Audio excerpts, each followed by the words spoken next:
Hey, my beautiful people. Lake Lanier is back in the news, and it's not surprising being that spring is around the corner.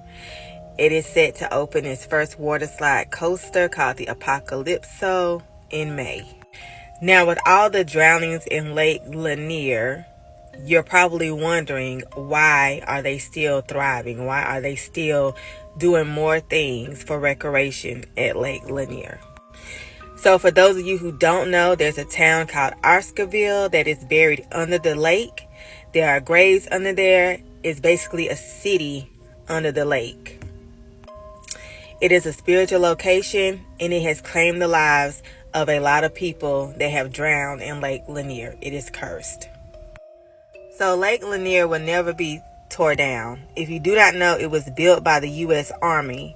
It was built for recreation, to help flood control and power generation. And it also supplies some of the water for Atlanta. So, I have looked into Lake Lanier to see what exactly is going on here. So, Lake Lanier gets its name from musician and poet that was born in Macon, Georgia, Sidney Lanier. What you do not know about Sidney Lanier, and what they don't talk about a lot, is that he was a private in the Confederate Army. I actually looked into Lake Lanier, and I'm giving you guys a reading right now. So, Sidney Lanier, he is buried in Baltimore, Maryland, but his spirit resides in the town of Oscarville under Lake Lanier. Sidney Lanier, he is actually responsible for capturing people in the lake and their drownings. He died of tuberculosis, so he's had fluid in his lungs.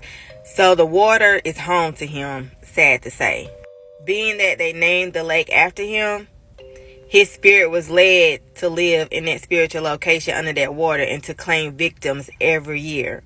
Now, as I looked into this, I have a forecast of the victims at hand for this upcoming season.